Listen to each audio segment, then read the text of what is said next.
is just growing. President Trump at that briefing said that he met with fast food executives earlier today, encouraged them to do more takeout and pick up orders and to stop dining in. He said that he will be meeting with tourism and industrial suppliers later today, and he mentioned that Boeing and GE are among the companies who could see relief. Yeah, there was a ton of news there, Kayla, and I think what happens with the restaurants is going to be super critical, whether they're allowed to stay open, whether that decision is made state by state, county by county even, but we appreciate it for now. Kayla, thanks. Kayla Tausche with a recap of everything that we did just here. Let's get down to Bob Pisani, who's at the New York Stock Exchange, with a little bit more on this rally that, we're drifting back a little bit, Bob, but still a rare break here in the selling pressure.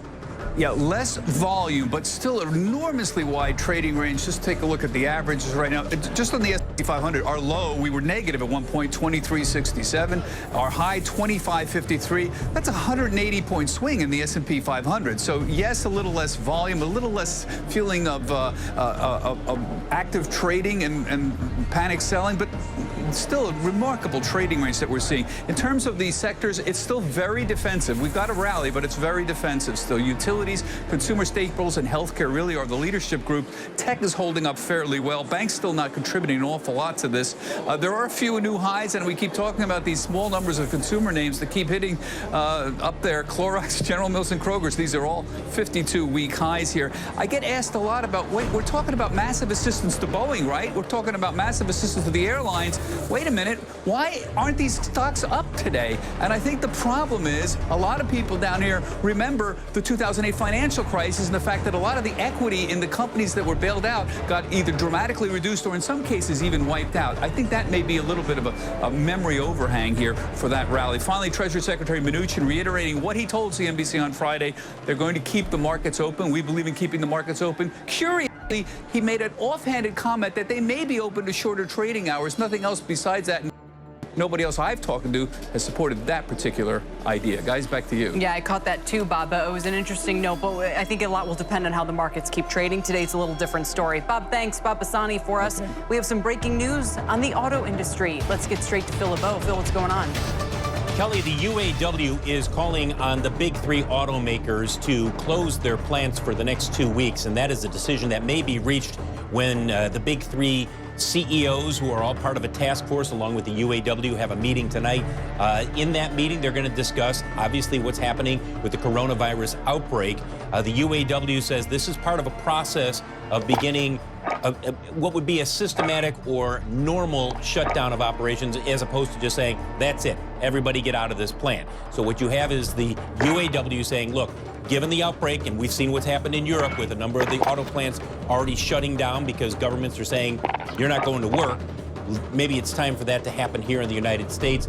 And again, at this point, we'll find out more when the CEOs of the big three, there's a coronavirus task force that they're on. They're going to be meeting tonight with the UAW. We will probably have some type of a decision shortly after that. It sounds like the union is saying that the automakers are not making the right moves in order to keep their employees safe. No. I wouldn't read into that, Kelly. I wouldn't read into that. No, they have a contentious relationship at times. This is more a case where the UAW is saying, look, the train is coming down the track. Everybody sees what's happened in Europe, and it's probably going to happen here in the United States. We've already seen isolated cases in different auto plants or different facilities, and when that's happened, they have had the person leave the facility, they've done a deep cleaning, and it hasn't risen to the point where the public health officials have said, shut this plant down. What the UAW is saying here is, we know what's happening. We know what's coming. Are we going to sit there and wait until we have an outbreak at a plant, or are we going to be more thoughtful about this and close it down for 2 weeks? Not to mention if you have any hiccup in demand, because again, we spoke to a bank executive yesterday about this and said dealer customers of his were seeing a slowdown in traffic. But let me, Phil, since we have you here, we just heard some potentially important news from the president regarding Boeing. Just want to quickly ask you about. He said when asked about the potential for, I don't know if he used the term bailout per se, but when it came to supporting Boeing, he was very, very clear. He said this company is important. We're going to do everything we can to protect it. This is a great company, an important one. Any idea about what kind of support we're talking about?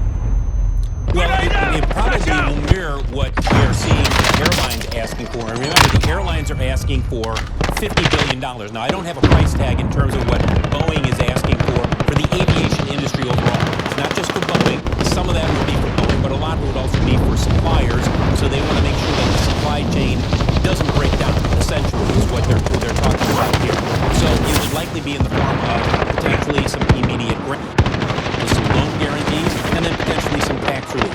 That's what the airlines are asking for separately on their own. What Boeing is saying is, look, we're part of a big package here. Airlines, aviation companies, manufacturers, supply chain, put it all into one big package. Yeah, the airports themselves, I saw that they're saying they're going to face a hit too. Okay, Phil, thanks. Good to see you. Phil LeBeau in Chicago for us today. Now, as I mentioned a moment ago, oil is falling in the session now below $29 a barrel. This came after the president in that news conference said he might consider limiting more travel. And this was after crude yesterday closed at the lowest level since 2016. Brian Sullivan is with me now on the news line. Brian, of course, they've been following twists and turns of this oil story very closely. Are you surprised that, sort of ruminating about possible travel curbs would have this big of an effect? No, not at all. I mean, we use 20 million barrels of oil a day. About half of that is used for transportation. Most of us are driving around in our cars. I mean, just look at some of the traffic patterns in this area, Seattle and others. They have fallen off a cliff. I mean, just anecdotally, Kelly, driving home every night at the same time on the turnpike. I mean, I can still walk down the turnpike right now. So it's no surprise the world is oversupplied. And by the way, the Saudis are going to further oversupply the market. They will keep pumping and selling more oil. You know, it was interesting. We spoke with the American Petroleum Institute yesterday, and the comment was that gasoline demand right now is actually ticked up, Brian, because people have had their flights canceled. So if you have to go get your kid from college, to something like that, you don't really have a choice. But they did indicate they expect that demand to continue to drop, which to me, again, as you said, the roads around here are already pretty empty. I can't think what that might look like in a few more weeks' time. Gasoline demand is your local grocery store. Everybody's driving around buying stuff right now. We know that. So there's going to be that short-term spike. But let's be clear. Gas prices are going to fall. Simple.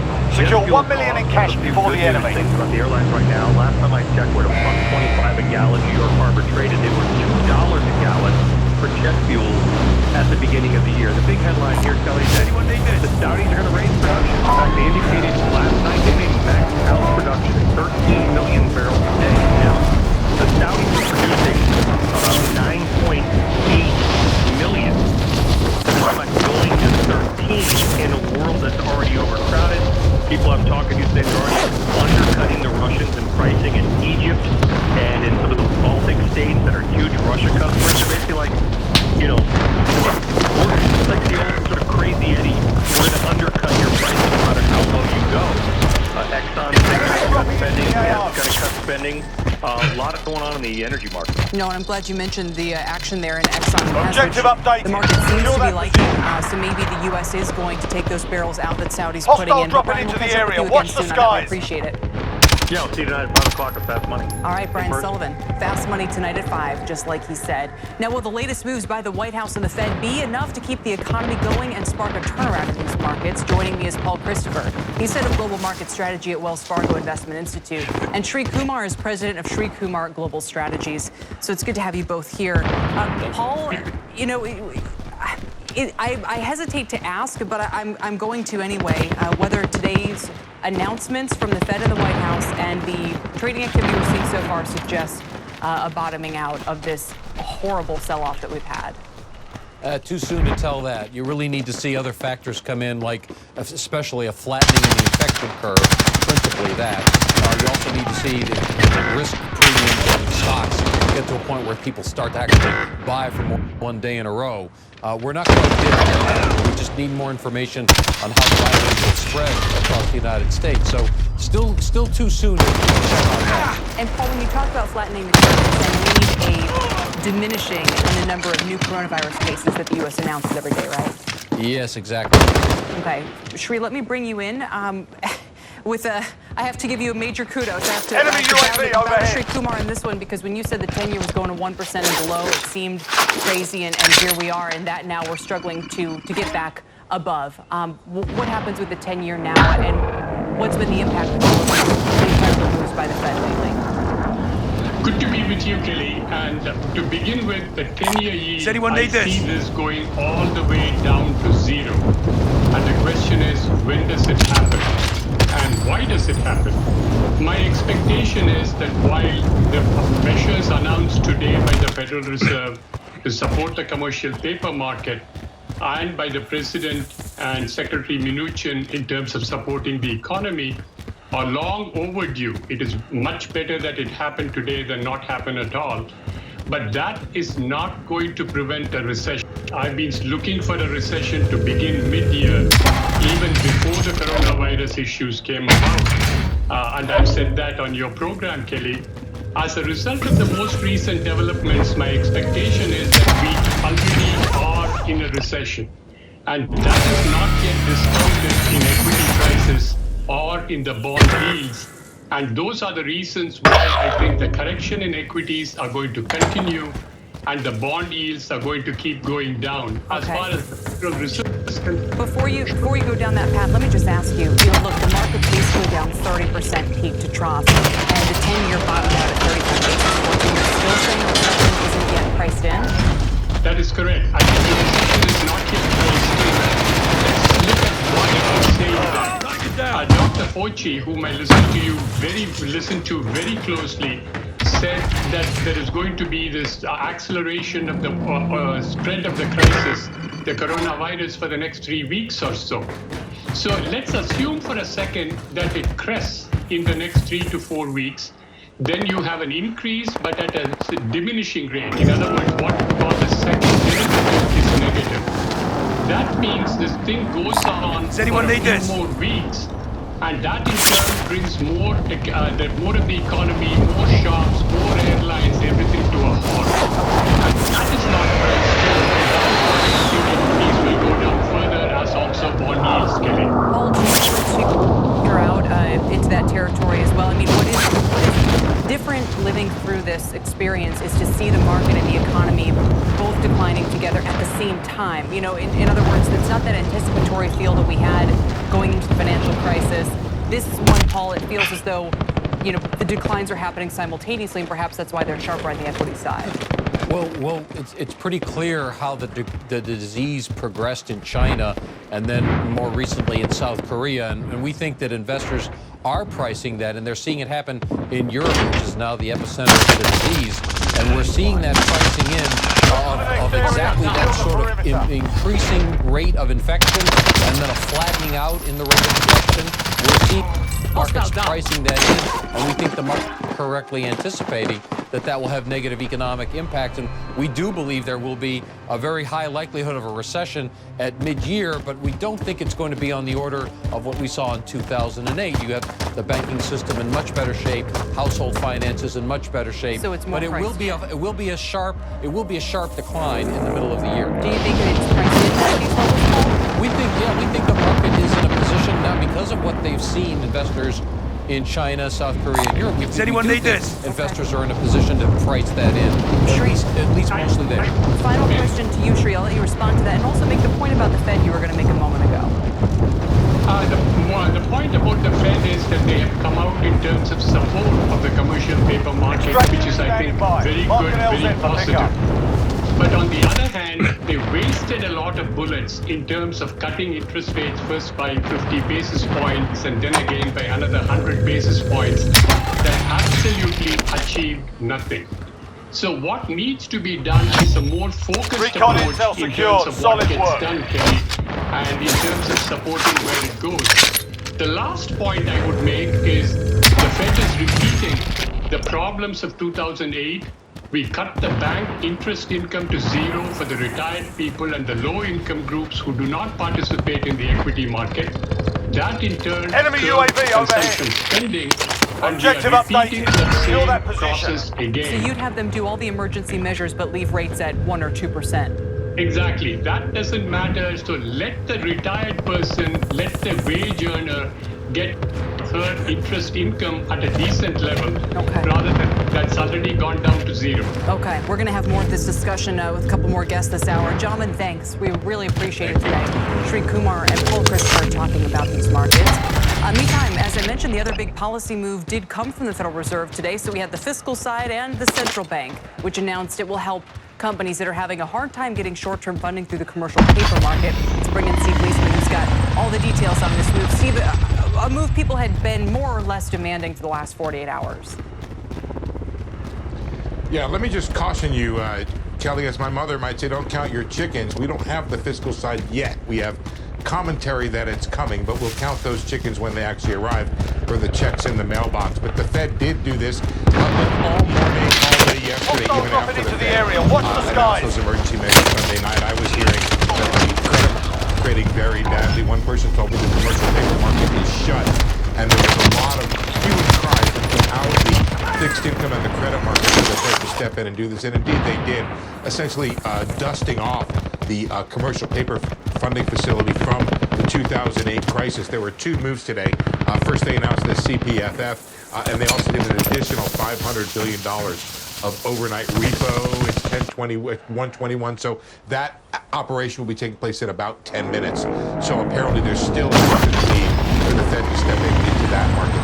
The commercial paper facility is a little different. It comes with $10 billion of backing from the Treasury, so credit backing for the New York Fed to take in this commercial paper, which is really short-term unsecured credit that a lot of companies use to fund their liabilities. They may fund their inventories, things like that. It's always less than 90 days, this paper, but it's absolutely essential for the functioning of the market. We'll be taking high-quality paper, and a little bit unclear just yet what they're going to be doing with lower-quality paper, which may be an issue as some companies' balance sheets deteriorate through this crisis. There was also some talk, some criticism out there about how much the Federal Reserve charged for this. They charged 200 basis points over the overnight index swap index. So that was exactly what they did last time, but they didn't have the Treasury backup. So the question is, could the Fed have been a little more aggressive in taking on risk here?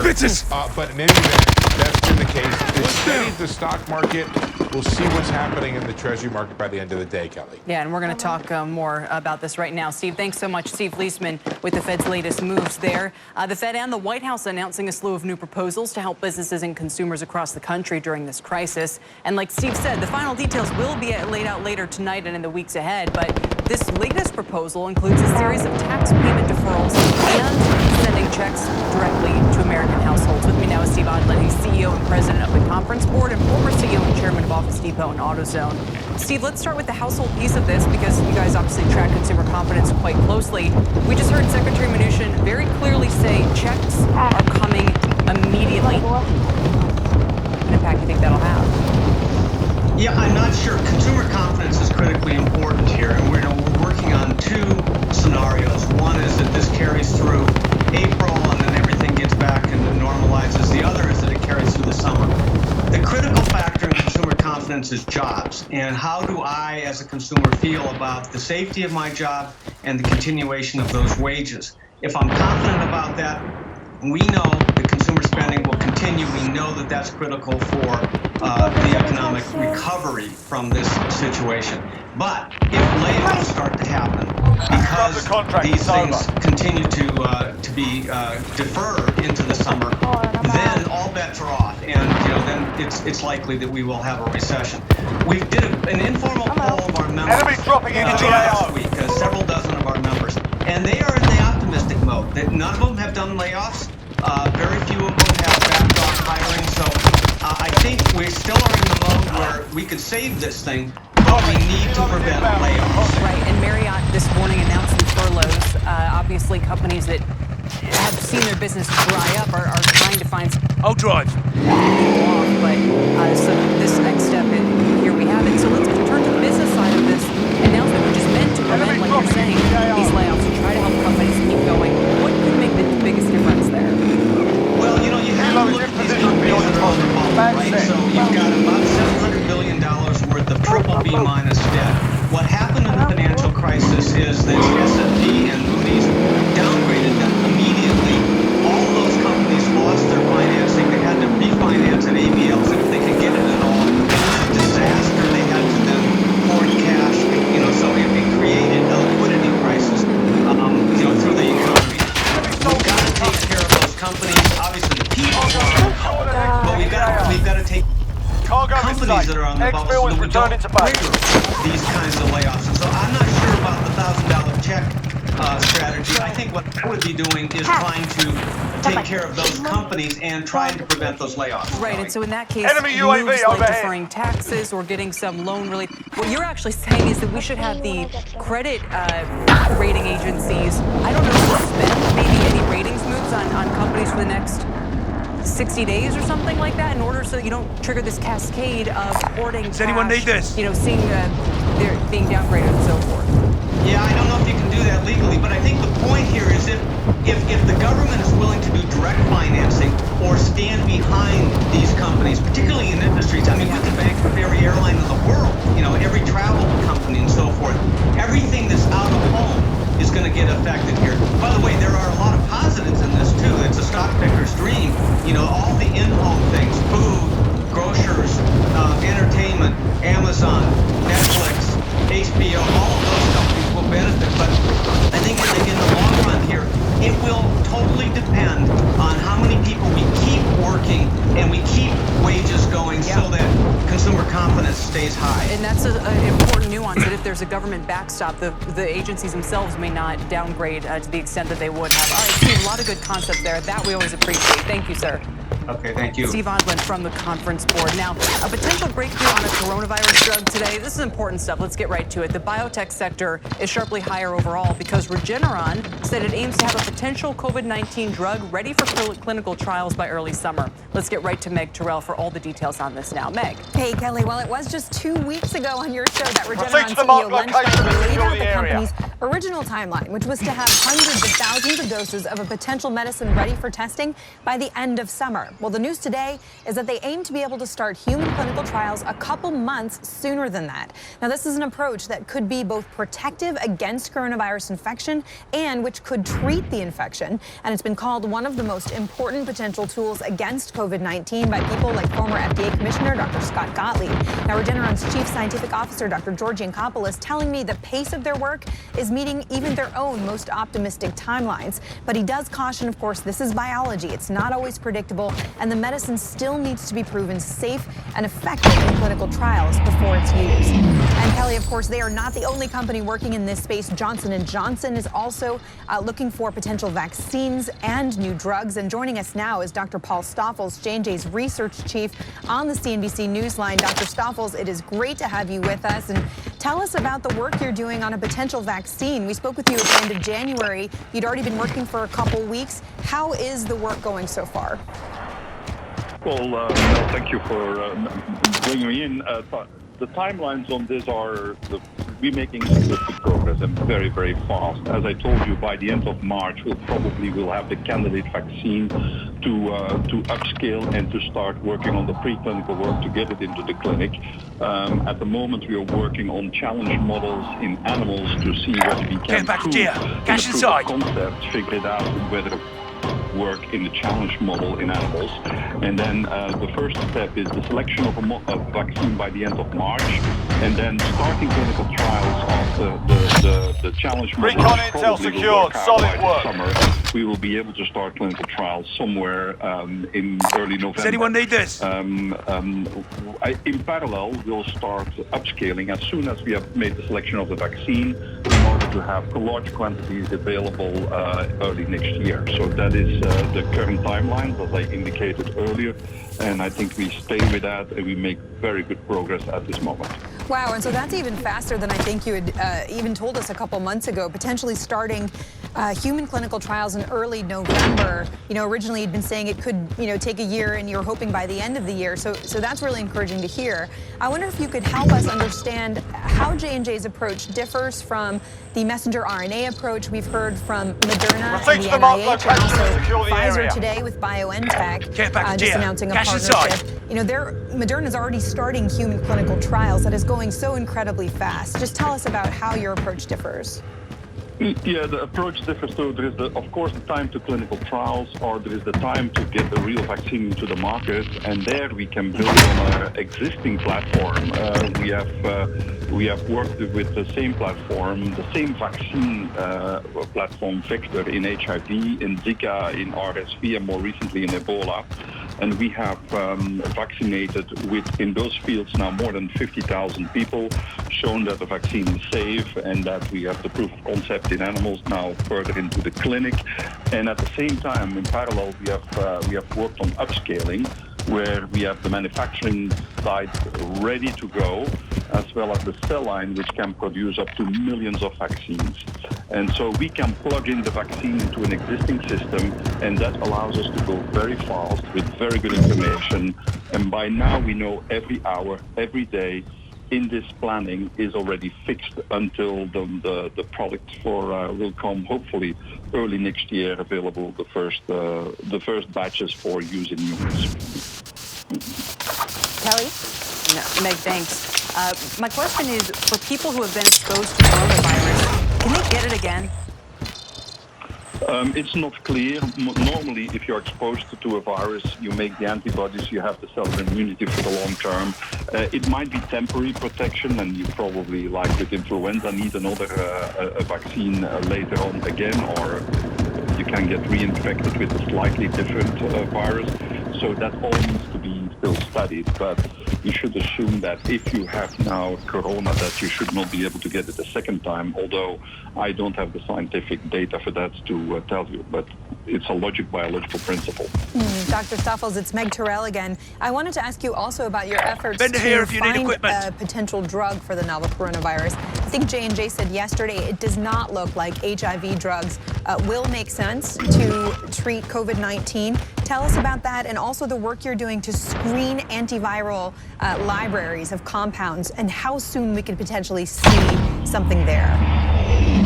Yeah, there is some news on the antivirals for HIV, especially the protease inhibitors for our drug Persista, but we have not found the evidence yet that that works, and we stay very close communication with the scientific community about that.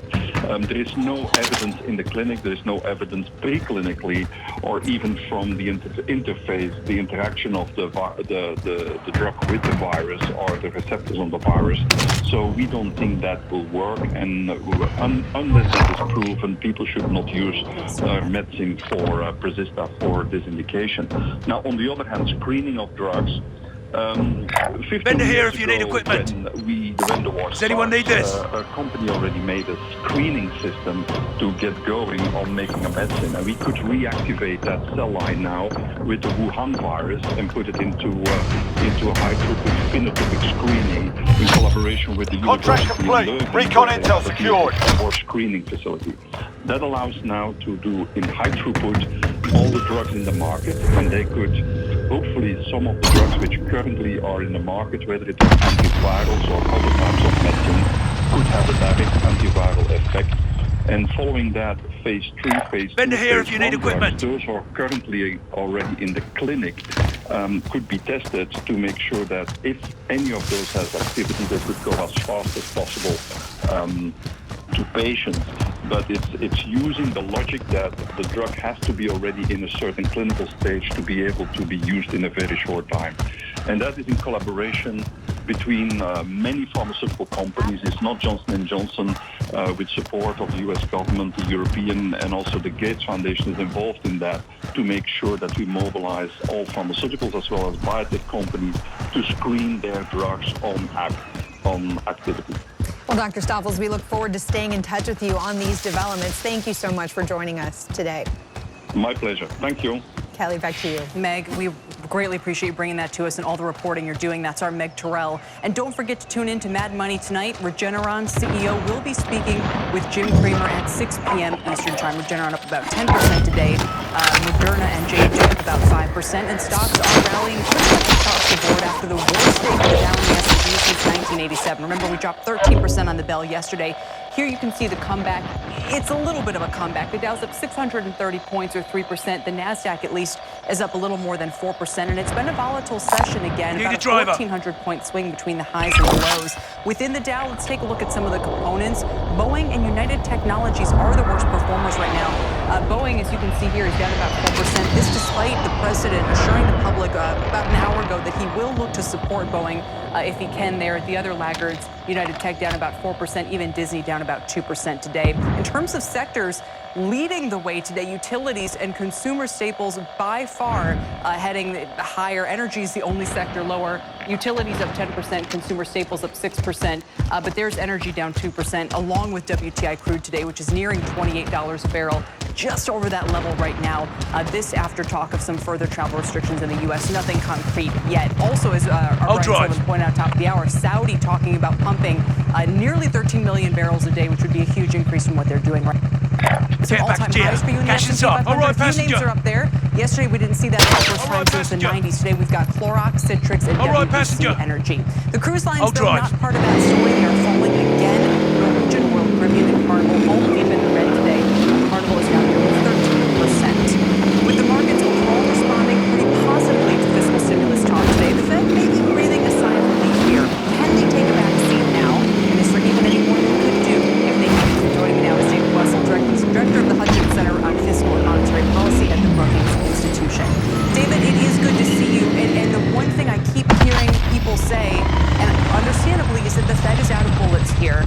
Are they or aren't they? I would say they're almost out of bullets. Remember, there were a couple of things they did during the crisis that they have not yet done.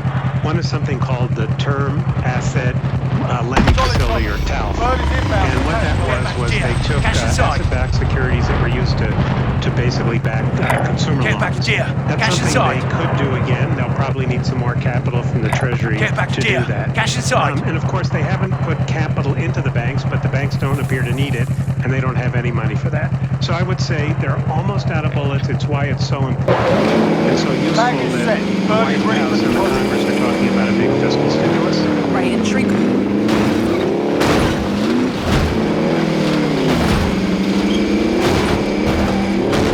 Borrowers who depend on that kind of income, low income, you said, some older populations. Could there be a case for that? Look, it's always true that there are winners and losers when the Fed cuts interest rates. That's not unique to the crisis. It's bad for savers, good for borrowers. I don't think it makes any sense at this time. The Fed is the first responder. They had to do everything they could.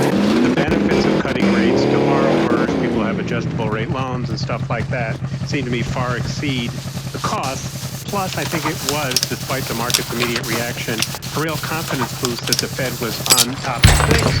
I think also when the Fed knows that when rates are so close to zero, it's important to move big and move soon rather than to wait. So I disagree with Sri Kumar. Well, and to your point about them being the first responder, something that I wonder is once you have the fiscal release of this coming into place, which may include direct checks, and I mean, most of the other measures we've heard today, would the Fed start to unwind some of this? Because this is a very different downturn from the Great Recession, one that was followed by a long period of financial depression, so to speak. If we have a sharp downturn and a sharp recovery, that could be a challenge for them as well to unwind some of this, right? I think we should be so lucky that that's the problem. Yeah. I mean, it's very easy to turn off these facilities like the commercial paper funding facility, and they pretty much said they're not going to raise rates for a long time until the economy's healthy again. I think that the risks of moving too prematurely to cut off support will exceed the benefits, and I expect them to be very patient.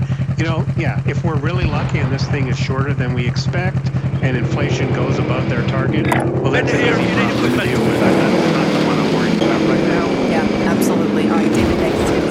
Appreciate it very much. David Wessel of the Brookings Institution. Now let's get to the very latest on the coronavirus pandemic. We'll go to Sue Herrera for that soon. We'll go to Sue in just a moment. In the meantime, let's check back in with what's happening in the retail sector, which is particularly hard hit. We've seen it in the market, of course, we've seen it in the announcements of store closures. This as the number of confirmed coronavirus cases continues to grow.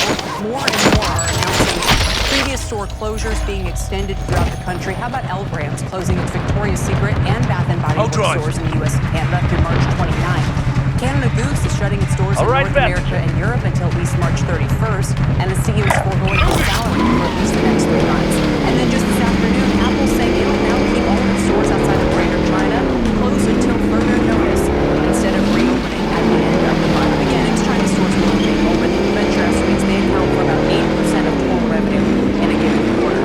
Over the past month, all 3 of these stocks are down big. L Brands and Canada Goose losing more than half their value. So for more on what these closures mean for the industry, I'm joined by Sam Closer. He's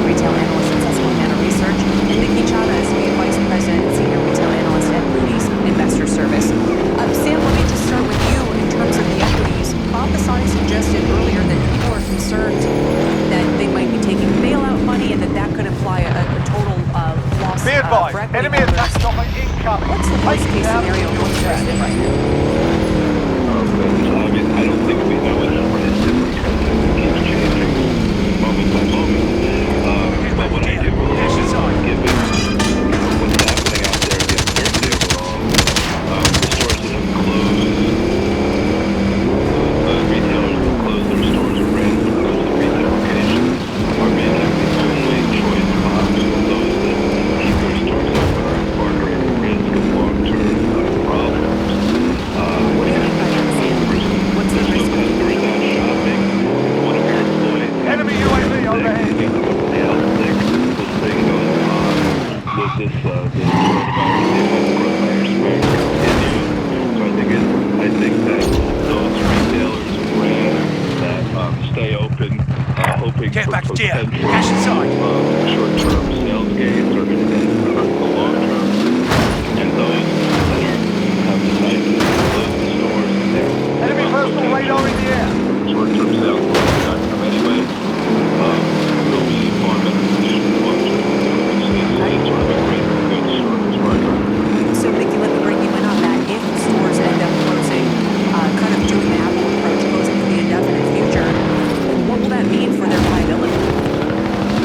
Well, I think the issue here is the demand shock that's going to create. We'll already see curfews, quarantine, social distancing, etc. Add store closures to that. Most of these store closures, the companies are saying that they're going to pay their employees even if the stores are closed. So that means that they're actually paying, they're actually money out and nothing coming in terms of sales. At the lower end of the retailers that have already been struggling because their liquidity is weak or they have some operational execution issues, they don't have the scale, they can't compete. Even prior to the coronavirus issues, there were a lot of retailers that were going through a whole slew of problems. Yeah. This just exacerbates that problem where they have inventory, they can't sell it. That creates issues on working capital, liquidity. For these weaker players, we're hearing that a lot of the weaker players, are now drawing down on their revolving credit facilities, so they have some cushion and cash balances on the balance sheet. So this is going to be a big deal for those retailers that are weak already. Right, and we were just talking with Steve Odlet about what role the credit agencies might play in exacerbating this, but to your point, there's a certain responsibility in separating the weaker players from the stronger ones. Sam, who are the stronger ones who you think can make it through this, continue to play their employees if this thing drags on through the summer? Well, I mean, we're sort of taking the point of view that this is going to run through April. But I mean, look, I think that most people in my coverage universe are heavy in cash, so they're in pretty good shape. But but to the point that weaker players, will have more trouble. If weaker players stay open and there's no customers, and I mean, it's the same difference as closing the stores. You might get a few people, but the risk of getting people sick and not having them. It doesn't, at this point, it just doesn't make a difference. So I agree that the weaker players are going to be the weaker players. And if weaker players are trying to get short-term sales and can't play, and the reason they're weaker is because generally their brands don't hold up as well as others, it's sort of like they're just doing what they've always done. Right. It doesn't make them. It's not. It's what got them here, and they're keep doing it. Those people that make the appropriate changes are going to survive better. Period. All right, guys. Thanks, Sam Poser and Mickey Chada, discussing the trouble for the retailers during this time. We appreciate it. Thanks for joining me today. And now for the very latest on the coronavirus pandemic, let's get to Sue Herrera. Sue. Hello, Kelly. Hello, everyone. Here's what's happening at this hour.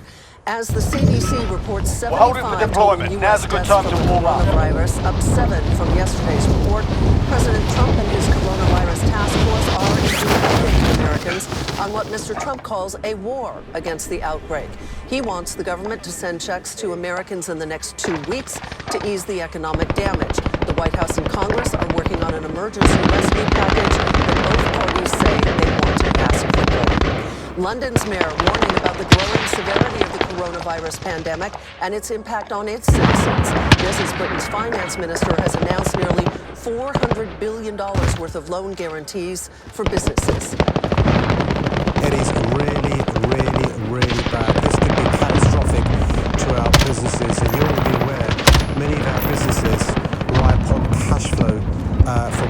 was to pay wages of staff.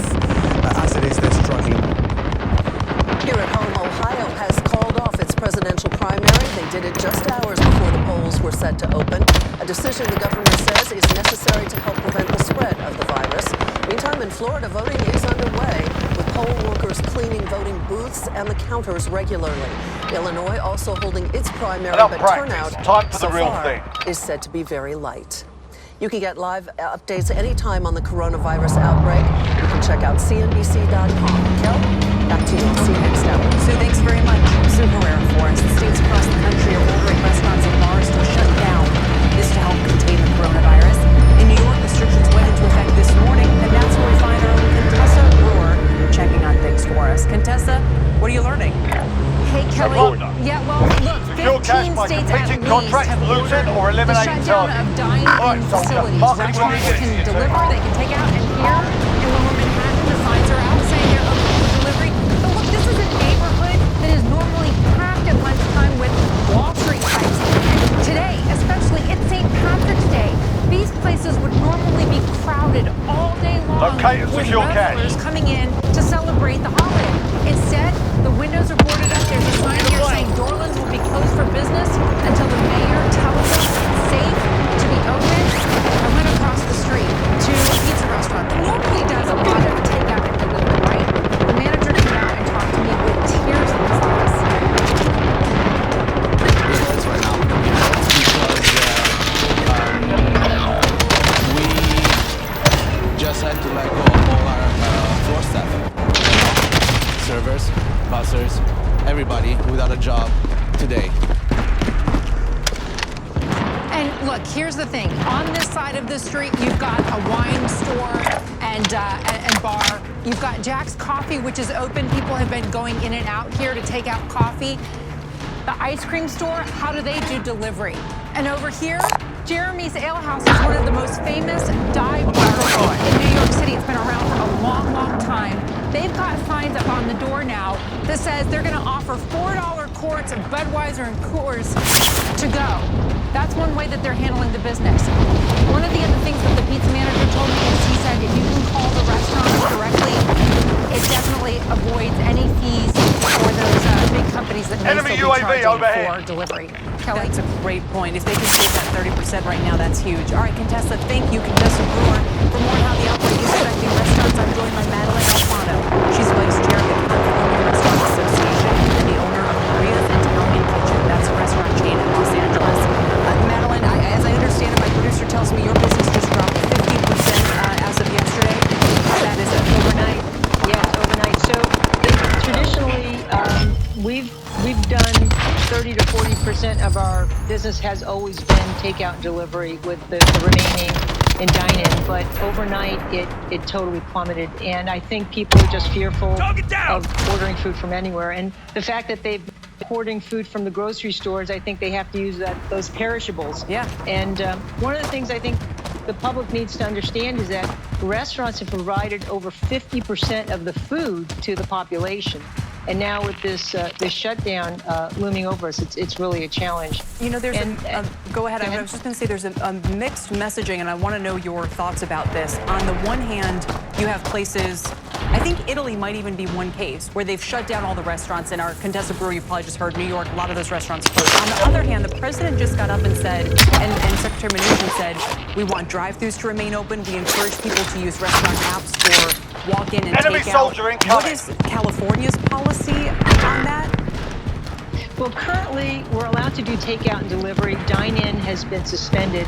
And like the other person you had on the show earlier, yes, what we've done with our servers and our bussers and our cashiers is we've afforded them the opportunity to sign up to drive, to be delivery drivers. So that way we're trying to help all of our employees maintain their earning capacity. All of our servers are food handlers. We all have food handler cards, so they're ServSafe certified. They understand they understand hygiene. one of the things I've done in the past several days is reach out to my banker. We have a small community bank, Mission Valley Bank, and I talked to them about what they're doing for their community to abate, late charges for loan payments, or even go to an interest-only idea. Reach out to the State Board of Equalization. We get penalties if we're late. Right now, without income and without that cash flow, we're not going to be able to make those payments, and they're huge fines. Another thing is our insurance companies, workers' compensation, health insurance. We get penalties if we don't pay, and there's such a challenge for cash flow right now that small businesses are really going to have a problem making these payments. And finally, we need the lawmakers, and there are two in California that I'm very proud to say, one from San Diego and one from San Francisco, that are trying to put a bill in act, and the California Restaurant Association is calling it the Hibernation Act, which means the commercial leases do not terminate leases, do not fine restaurants for not being able to make those lease payments, and perhaps even abate or forgive the rent for at least a couple of months, because without restaurants, the country will be at a huge loss. I mean, this is where everyone celebrates. Not only do they get their regular meals, but it's a place where people come together to share experiences. It's social, it's nurturing. Yes. And at Maria's Italian Kitchen, we've been a home away from home for so many years. We've been in business for 40 years. Now's a good time to warm up. Years, I have never seen something like this. We've been through earthquakes, riots, fires, floods.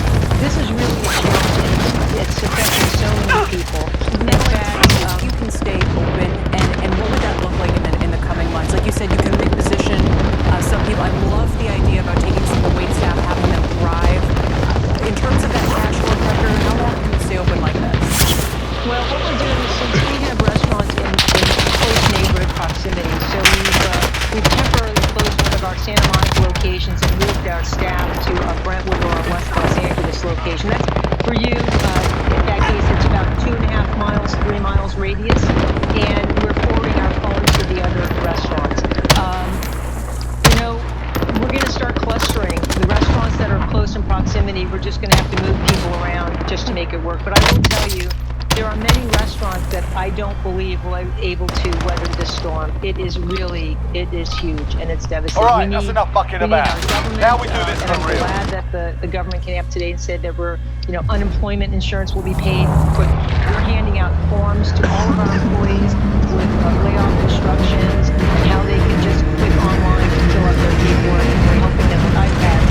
And it's really something unlike anything we've seen before, and the California Restaurant Association is putting out a bulletin to all of our members just to help them. Madeline, thanks. And again, the Hibernation Act, for people who want to support that, we need help not terminating leases or fine you guys. Keep us posted. Good luck. Thank you so much, Kelly. Thank you. We really appreciate it. Stocks are rallying today after President Trump and the Fed announced new measures to stabilize the economy. Madeline was just referring to some of those. The Treasury is planning to send checks to Americans during this crisis, and the Fed launching more repo action. Can they hold off a recession? Joining me now on the CNBC Newsline is Michael Darda. He's the chief economist and market strategist at MKM Partners. Mike, I'm so glad to have you here. We don't have a lot of time. I'm going to cut right to the chase. How bad is it, and what can be done to force a really deep recession at this point? Hi, Kelly. Thanks for having me on. It's pretty bad. As your previous guest just said, this is a huge shock. Hostile dropping into the area. Watch the skies. Avoiding a recession is probably going to be impossible now, and it looks like so far policymakers, both on the fiscal and monetary side, have simply been overwhelmed by this crisis, this tsunami that's hitting us. But they have to try, and they have to do more. And the key now is what kind of recovery do we have on the other side of this thing, because it does look like the downturn is going to be quite sharp. How sharp and how long? It's really impossible to know at this point. I mean, essentially, you have the economy coming to a sudden stop, not just here, but around the world. We don't have enough data yet to know what that actually means, but some of the numbers coming out of China are quite scary. So this could be in the trillions of dollars, very large. And so I know some of the announcements seem impressive on the fiscal side, sheer numbers, but relative to the shock that we might be getting here, we could have a situation where they're simply inadequate at this juncture. So you think that, you know, and so far we've barely kind of broached the $1 trillion. I mean, how many trillions are we talking? And if not, you know, what's going to happen to the markets? Well, as much and as long as it takes to fully recover from this, I mean, we do have a backdrop where it's almost free to borrow money, so the numbers shouldn't scare us off. Number two, with respect to the Federal Reserve, you know, they are taking what appears to be aggressive action, but so far, nothing doing on inflation expectations. If you watch the TIPS inflation break-even spread market, you have inflation expectations declining at the fastest rate of descent since the dark days of 2008. So basically, we need to, to keep moving forward until that starts to turn around. One thing that the Fed might consider in the future, they're limited to, what they can do bound by the Federal Reserve Act, but announcing some kind of a level path target for inflation. I prefer nominal GDP, but this was something that came up in the Fed's listen discussions, but to basically commit to restoring output or inflation to where it would have been before this shock hits. That way, if we're talking about asset purchases or even fiscal policy, markets need to know that policymakers will not stand down until the economy is fully vaulted out of this hole that we're likely falling into now. Yeah, and I can tell from the tone of your voice that we haven't gotten that message yet, and we're not there yet. Mike, thanks. Hopefully you'll add some urgency to it. I appreciate it very much. Thank you. Michael Darda joining me from MKM Partners. Coming up, fears about the economy are weighing on the housing market, too. Despite these low mortgage rates, we'll take a closer look at the pandemic's impact on the builders. Don't go anywhere. Our breaking news coverage, I should say, continues here on the other side of this break.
Does anyone need this? The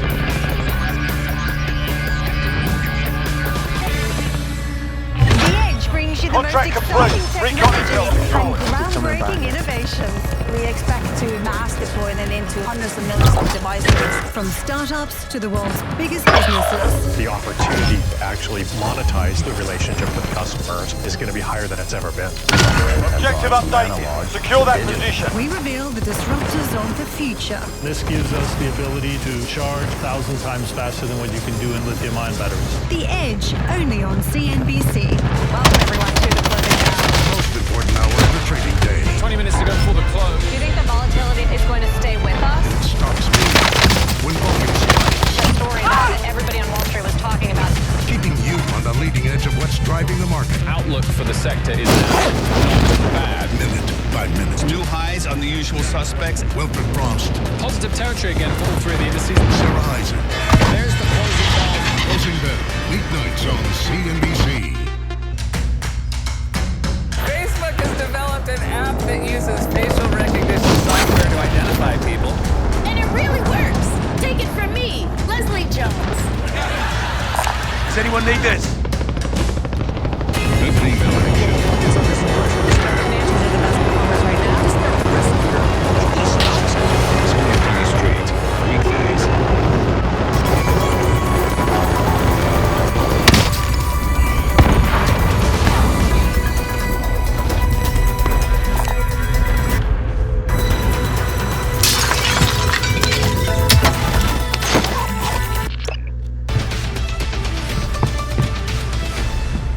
Welcome, everybody, and and welcome back to our breaking news coverage. I'm Tyler Matheson, and we begin today with the Dow up about 700 points right now, as you'll see there in just a moment. It has, however, been a whipsaw day for Wall Street as virus fears loom. The Dow briefly dipping below 20,000, then zooming back as much as 1,000 points as the Federal Reserve and the administration step in to calm investors.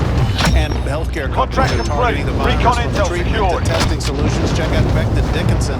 There you see it up almost 8.25%, more than that, submitting an emergency FDA request to help testing. Join us, Kelly, this hour. Yes, Tyler, thanks. And here's what you need to know. There are now more than 5,600 confirmed cases of coronavirus in the U.S.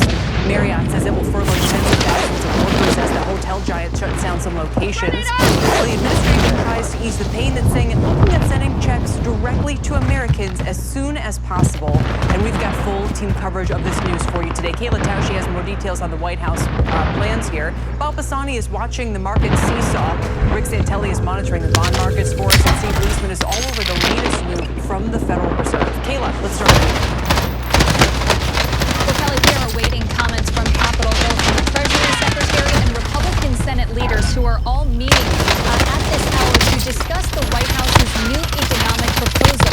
As of last night, this proposal was $850 billion, which the rough contours of which were about $50 billion in aid for airlines, $250 billion for small business loans, and about $500 billion for a payroll tax cut that appears to have been taken off the table. Earlier today, the Treasury Secretary at the White House's coronavirus task force briefing said that the administration is now in favor of those direct payments to Americans because they will be a quicker salve for the bottom lines of these American households, and they will go directly toward those Americans who will find themselves out of work. That is an idea that has been warming among GOP senators on Capitol Hill and could find some welcome reception from that side of the aisle. But interestingly, President Trump, asked to elaborate on the change of heart, said he still hopes that a payroll tax cut is possible. Well, I didn't make a change. We're looking at payroll tax, and we're looking at various other forms of getting money to people. And the payroll tax is something that I've always liked. The problem is it does take a period of time, months, before they really see something. Of course, it should be noted that companies and industries are still pushing for this payroll tax cut. They believe that employers not having to pay this payroll tax would be one of the quickest ways for them to costs and recoup revenue that they have lost as they are having to grapple with this economic slowdown. On another note, Kelly, we have noticed that the Federal Reserve has been making swift moves to stabilize the financial markets, introducing a $1 trillion facility to buy commercial paper, considering relaxing bank leverage rules, and that is something that we could see happen here in the coming days, and bank executives say that would be more than any would. Kelly? Great stuff, Kayla. Thanks very much. We appreciate it, Kayla Tausche. All right, let's get to Bob Bassani at the New York Stock Exchange for more on this wild whipsawing market day. Hi, Bob. Hi, hello there, Tyler. Feels tentative, but we are still up. Volume is much lighter than it's been in the last few days. The VIX is flatter, although ridiculously elevated still. Look at this trading range. We almost hit that 2351 range here. That was the December 24th, 2018 low right at the open here. And this is a 180 point range here in the S&P 500. Rather remarkable range here. So yes, it feels quieter, but the range is still quite noticeable. Sectors, when I say tentative, it's still very defensive oriented. So if you look here, the utilities, consumers, healthcare is the leadership group. Tech's okay, that's holding up. Banks still not doing anything. Energy really is still notably underperforming. That's why I say it still feels very tentative here. Kayla was talking about all the federal action. Remember the two things that move the markets: positive medical news and federal action. Well, we're certainly getting it. As Kayla mentioned, White House stimulus plan coming. Congress is talking about a stimulus bill in the Senate and the House. Some of these are Democratic initiatives. The Fed is a commercial paper funding facility. Things are starting to move again, and I think that's the primary reason we're a little more stable today. In terms of what's called the bailouts, I had people asking, why is it going up? They're talking about a massive assistance program. They're talking about a massive assistance program for the airlines. They're not really doing anything here today. I think that there's a little bit of concerns about the 2008 system where a number of companies were bailed out and a lot of equity was wiped out. Now that we don't know if that's going to happen here or not, but I think there was some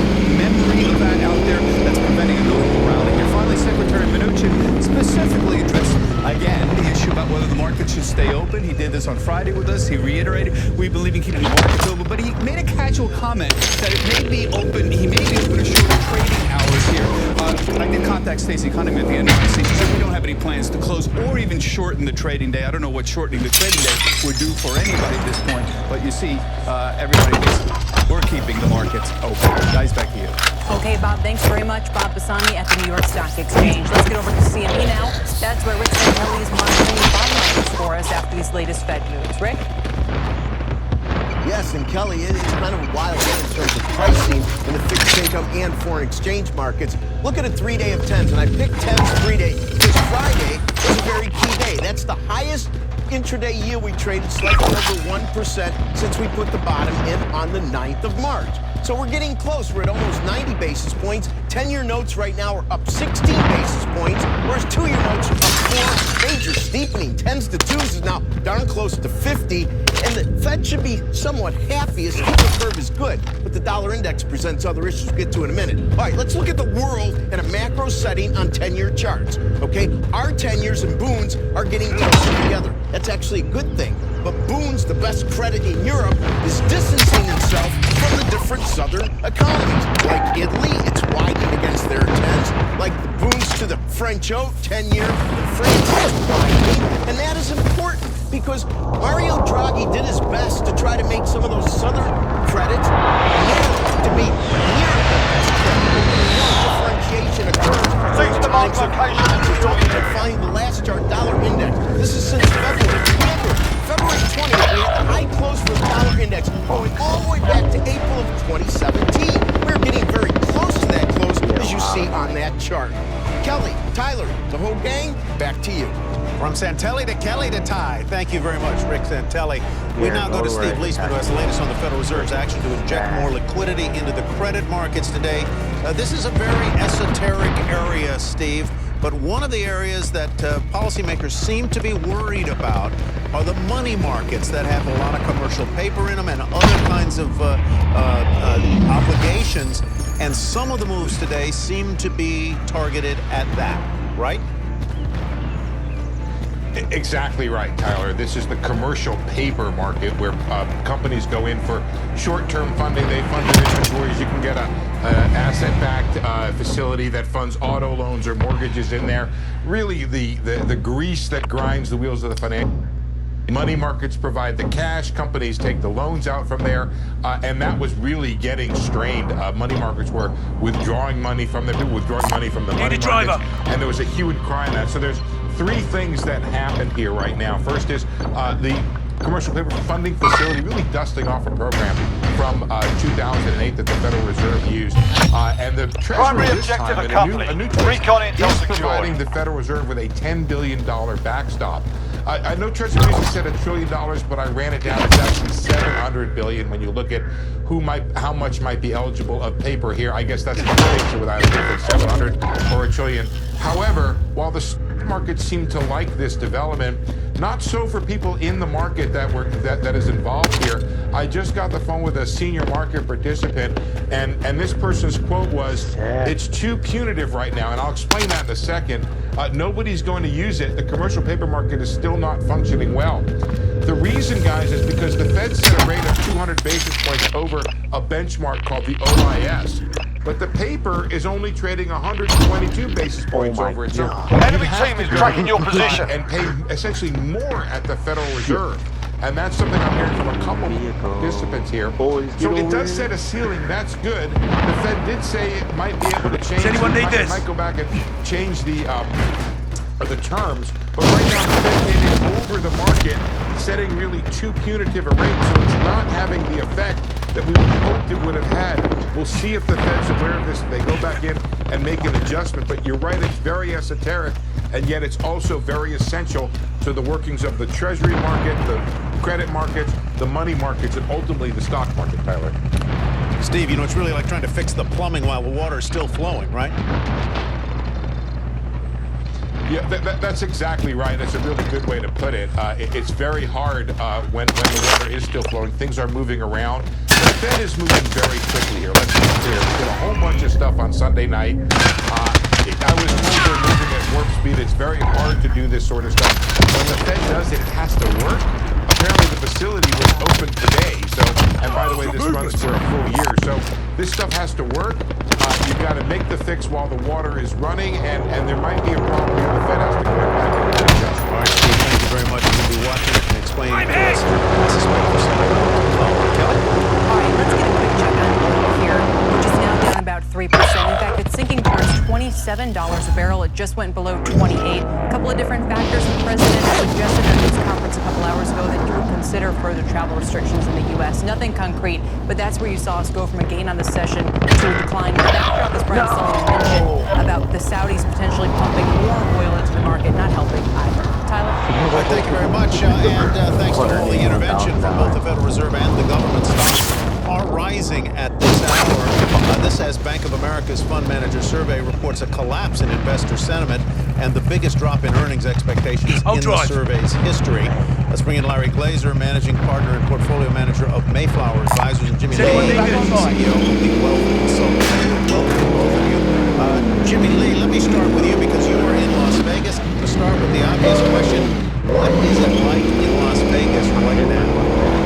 Well, many people are worried. This is definitely in Main Street, the largest employer here, announced layoffs and furloughs. And it's impacting a lot of people.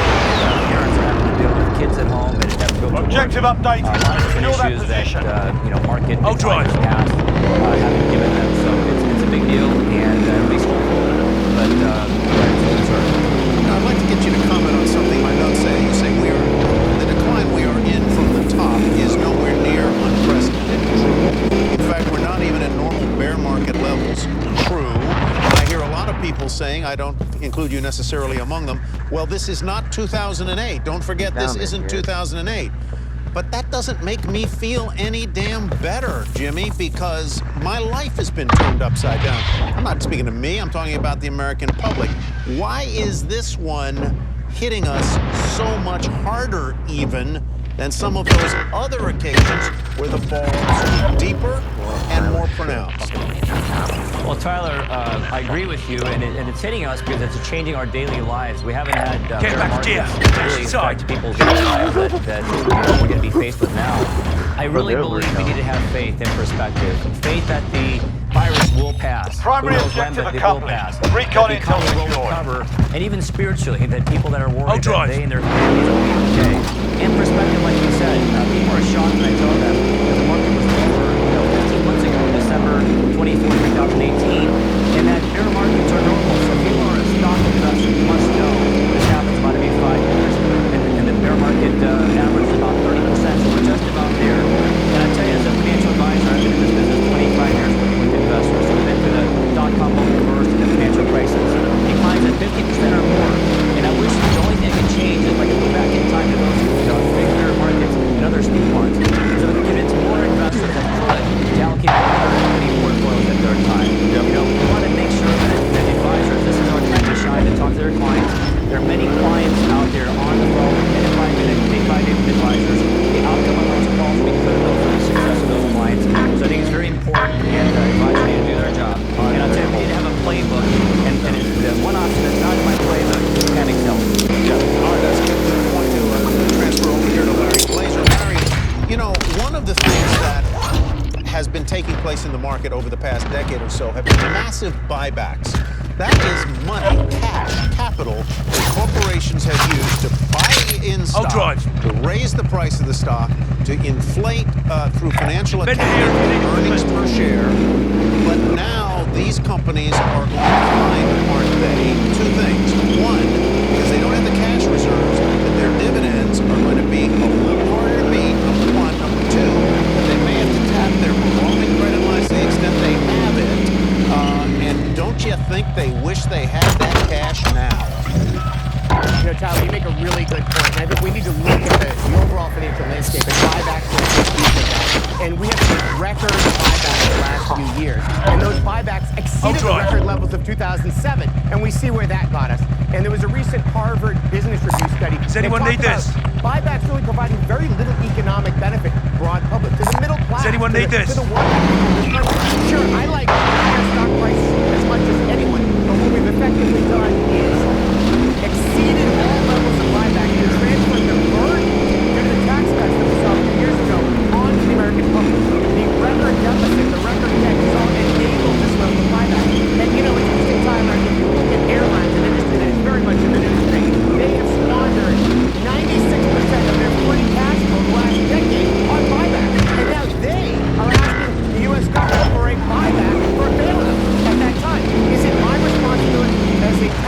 and a small business owner who's been fiscally responsible to bail out those airlines? Is it the waitress who loses her job? Is it her responsibility to bail out those airlines? And I think we've learned nothing from the financial crisis if this is where we are, and we want to tie some strings to these financial bailouts. So I think buybacks are a very important issue. Secure cash. The debt and the deficit Enemy at the attack federal chopper level in the AO. soared dramatically because of the tax relief plan. And I think we are back in the soup in part because of fiscal irresponsibility, and that's what's going to play out here if we're not careful. Well, we're going to borrow a hell of a lot more, Larry, aren't we, to fund whatever packages are coming through the pipe, maybe exactly even right. later today. Let me come back to another question here.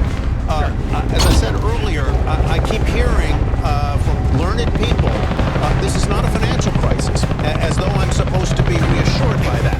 This is not 2008. Okay, great. It's not bad for the banks. The banks are in great shape. The banks are in great shape. I love that.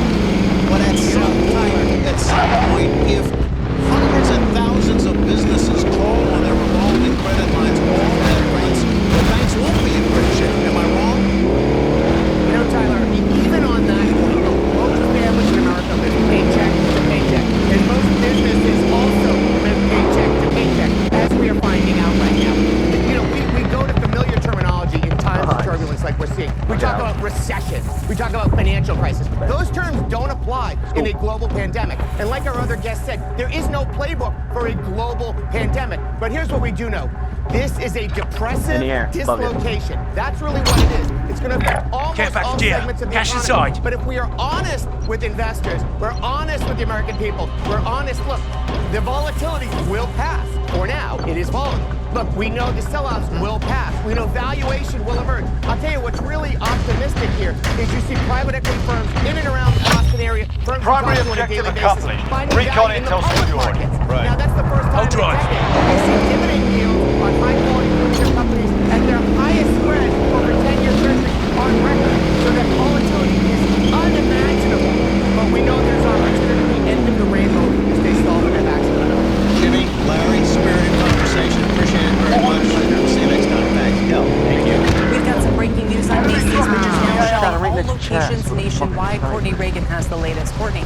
That's right, Kelly. So Macy's now announcing it will be closing its fleet. So that's all Macy's, Bloomingdale's, Bluemercury, the Associated Outlets, and some of the smaller locations. So this just adds to the list of retailers closing stores. This is going to keep growing. By my count, we have more than 80 brands that have announced store closures so far. Comes from big names like Nike and Apple, but also up and comers like Walgreens and Allbirds. But look at some of these numbers. Foot Locker has more than 2,600 locations. They're all shut. American Eagle, more than 900. Ulta, more than 1,200 stores. American Eagle, mention those. I mean, because they also have Aerie. There are just so many stores.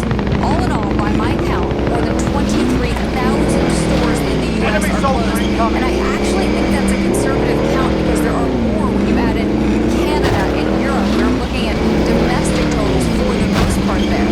So it's really going to be a big hit to the retail economy right now when you're looking at things that are non-essential goods. Now, we also got the latest numbers from the Commerce Department today for retail sales. These numbers show that these retail sales in total fell 0.5% in February from January. That is the biggest month-over-month drop since December of 2018. But it is important to note that January also was revised up to 0.6% growth from 0.3%. So January stronger, February weaker. Year over year, February retail sales actually grew more than 4%. And Kelly, interestingly, grocery and healthcare stores fell slightly.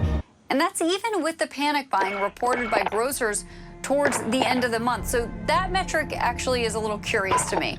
Electronics and appliance store sales, clothing store sales, those fell 1.4% and 1.2% respectively. Back over to you. All right, Courtney, thanks. Ty? Kel, I'm going to ask, excuse me, Courtney, I'm going to ask you to stay there because our next guest is Matthew Shea of the National Retail Federation.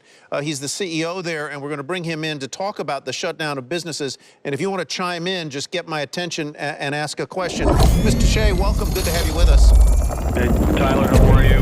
Kelly, nice to be with you. Well, I'm pretty good. I think I'm better than a lot of your members are right now. You just heard what Courtney reported, and that is that Macy's is closing. How many of these stores and these store chains are going to survive what they're going to have to go through here over the next, who knows, 2 months, 3 months? Well, Tyler, I guess the first thing I'd say, obviously, is we've all discussed, these are pretty unprecedented times. And the retail leaders that I've been talking to, and I've talked to many in the last several days, are taking pretty dramatic actions to look out for the safety and security of their associates and the public and their consumers. And so I think that's clearly reflected in the closures that you've talked about. So I think everyone recognizes that we're going to have to take some dramatic steps. We had a call today with the president, Secretary Mnuchin, a number of our chain restaurant members, and really the focus and what I spoke to the president about was simply that we have to take care of the workforce and our consumers, but keep everybody healthy. So what people are talking about is access to credit. It's finding ways to build a bridge and make sure that we can get through this period of disruption, knowing that we'll get through it at some point. But in the meantime, we need access to liquidity and make sure that those businesses can continue to take care of their employees, and when we get to the other side, take care of their customers. And I think a lot we can applaud the retailers that have taken steps to protect their employees and to protect the public and follow the public health advice that is coming out. But many of them are vulnerable. This is a sector that is the largest private employer in the country. It is a huge portion of our economic output every day, every week, every year. Do you like what you're hearing out of Washington, what you're hearing from the administration by way of support for workers, by way of support for your businesses and members? Yeah, Tyler, I would say absolutely yes. We're very encouraged. The call today with the president and Secretary Mnuchin went very well. And, I think many of us have lost track of the number of times we've been back and forth with the White House and the Secretary's office and congressional leaders. And people like Speaker Pelosi and Chairman Ritchie. So they're all committed to this. They recognize the seriousness of the issue and are trying to move very quickly. And you've seen the discussion about the things that are being discussed in the Senate, and Leader McConnell and his members are talking about. So I think we're encouraged. It's positive. Obviously, some of this takes some time, but they're moving very quickly, and we consider today's conversation with the president and the secretary a real indication. They understand the challenge. They recognize that that liquidity issues are real, and they're going to move very quickly both to address those issues and, as you've heard later this afternoon, to put packages together that will help consumers and to help individual working Americans who are going to need some assistance. And I think if we can all stay focused on those priorities, we're going to be in a good position when we get through this, which, of course, is going to be disruptive in the near term, but we will get there. All right, let me bring in Courtney, who has a question for you, Matthew. Yeah, Matt, I just wanted to ask, this, of course, has been largely a consumer-led expansion. We had sort of propped up the economy on the shoulders of consumers. Is this going to be inevitably a consumer-led recession, and is there anything we can do to stop it? Well, Courtney, I think that's the reason that you're seeing such a high degree of concern expressed by the White House, the administration, and leaders on Capitol Hill. Get yourself a proper warm-up. We'll be deployed soon. The leading edge of this was the hospitality industry, and so we talked about the airlines and travel industry. But I think there's a clear recognition on the part of the administration that over the last few years, this really has been about consumer activity and about consumption.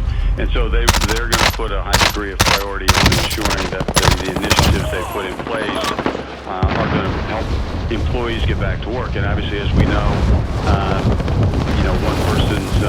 one person's business is another person's income. So we really need both the small businesses and retailers and service sector to be out there to employ people, because those employed people then become consumers in other parts of the economy. So they're trying to do both of those things at the same time, and I think through the loan programs we'll see coming out of the SBA and some of the things that have been talked about with the Fed that you were talking with Steve about, there's going to be access to liquidity and there's going to be support for consumers. But we really need to do both of those things at the same time to make sure that this becomes a consumer-led recovery. Final question, I hope a quick answer, Matt. Federal support, federal assistance is one thing, state support, state assistance is another thing.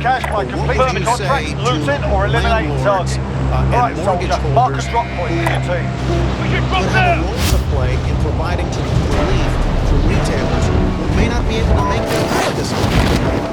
Yeah, well, Tyler, I think what I would say to that is, having heard from some of the developers and spoken to some of them, know what they're thinking and proposing, they recognize that we're all in this together, and they're committed to finding solutions that are going to work because they want to provide business continuity opportunities for their tenants, and they know that without those tenants that they don't have a business, and so they're going to be creative and they're going to be resourceful and supportive as well. So we're encouraged by those discussions also. Matt, thank you very much for your time. I hope we'll be available to you, or you'll be available to us throughout as we move forward. Always glad to talk to you. Kelly, thanks. Appreciate it. National Retail Federation CEO. Kelly. Yeah, thanks, Matt. We want to get a check on the markets. The Dow's up about 950 points right now after yesterday's massive and historic sell-off. Now, the big move today comes after coordinated action from the Federal Reserve and the administration targeting consumers and businesses directly. Is this enough to stop us from entering a recession? Seems unlikely. Hate to say it. Let's bring in Scott Brown. He's the chief economist at Raymond James. Scott, it's a foregone conclusion at this point, don't you think? It's just about how deep and how long. That's exactly the case. When you look at let's say the retail sales numbers we have this morning, bear in mind that most of consumer spending is services and doesn't include hospitality, leisure, travel, all those kind of things. But if you look at GDP, and if you can imagine maybe a 5% contraction in GDP, if that happens in one quarter, the GDP numbers are going to look pretty scary because they're reported at an annual rate, so it's really amplified if it happens all at once. Right. But we do anticipate this situation bottoming out in probably late April, May. And then slowly building. But I think there's a concern that when we come out the other side, as we get towards the end of this year, you're at a level of economic activity that is lower than what we're starting in now. Obviously, the key point of all this is that there's uncertainty. We really don't know how bad things are going to get. Efforts by the Fed to ensure liquidity, efforts by Washington to help ease the pain. Those things are very, very important to sort of lessen the damage. And they may actually help in the eventual recovery. Yeah, this is just such a different kind of downturn than we've seen in recent times, Scott. So to me, the big news from the administration today is this idea from Secretary Mnuchin. They're going to try to get checks in households' hands within 2 weeks' time. How far can that go towards helping this be a shallower downturn? Or was there some other announcement that you thought was more significant in that regard? Well, we've heard talk of payroll taxes, and cutting payroll taxes doesn't do any good if you've lost your job. The consumers that haven't lost their job are much more likely to spend the money or save the money rather than spend it. But if you can target the money to those that need it most, that obviously is what you want to do, but it's very, very difficult. So it's just simply easier to just give everybody money, and those that need it will be able to buy food and make mortgage payments, things like that. Right, so to me that is, look, I've seen plenty of folks on Twitter saying if I get this $1,000 and I don't need it personally, I'm going to make sure that I donate it to a cause or spend it at a local restaurant, spend it in the economy. I think people understand that the more we can spend now and kind of keep businesses normal, the less worse off this will all be. There are also announcements about deferring taxes. I've seen New York is now talking about not collecting debt for 3 months. If you add it all up, can this help the economy keep going? I think it can. Am I all clear? Nope, go ahead. Answer and then we'll clear you. It sounded like she was. Yeah. Go ahead. Okay, I'm getting mixed messages. I think it will help, and again, it's sort of bridging the gap. And the big unknown here is that we don't know the economic damage it's likely to happen because we don't know really enough about the virus right now, and the lack of testing has been woefully inadequate. And this social distancing is very, very critical, so we can get a handle on where the virus is, and hopefully we'll see an end to the social distancing probably within a month or two. I think that's the hope. But I think what the policies that are being put into effect here, I think are very important, and I think it's the right thing to do. All right, Scott, we appreciate it. Thank you, sir. Scott Brown with the Dow up about 1,061 points now. Tyler? Thank you, Kelly.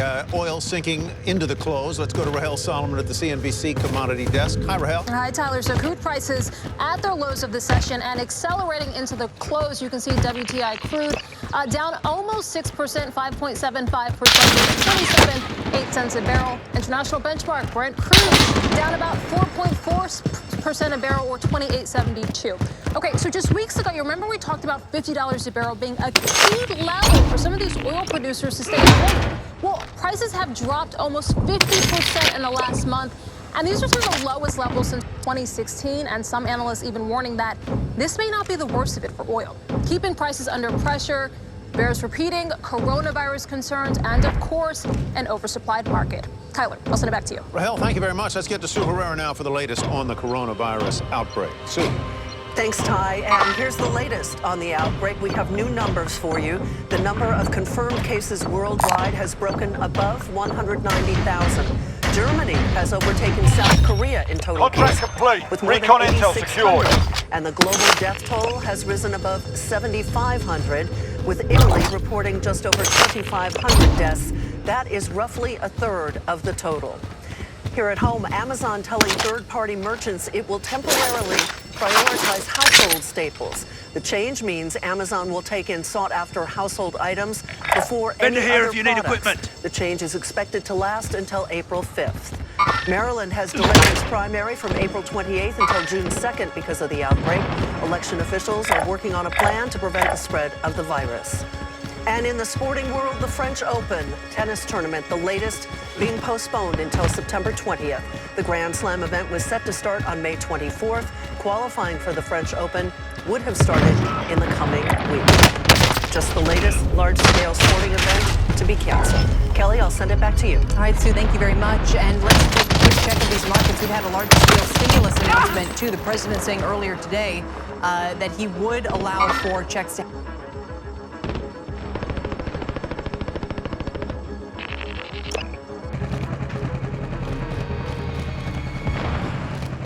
to Americans. This according to a White House official who also says there will be a push for additional direct payments if needed in the coming weeks. You can see this helping push back out over 1,000 points. Still not quite back up at session highs, but there we go, up 5.8%. The president also announced earlier today that states are allowed to approve coronavirus testing kits within their own borders. Does anyone need this? And one company working on those tests and asking the FDA to fast-track them is Becton Dickinson. If approved, they would increase the potential capacity to screen patients to thousands of tests per day. Joining me now on the phone is Thomas Pollan. He's the CEO of Becton Dickinson, and our own Meg Terrell is here as well. Becton shares of 10%. Mr. Pollan, it's good to have you because the market is looking for solutions here. We don't just need to test people, once here and there, don't we? We need to test to see if people have coronavirus. Move to the next we need area to test to see if they are perimeter.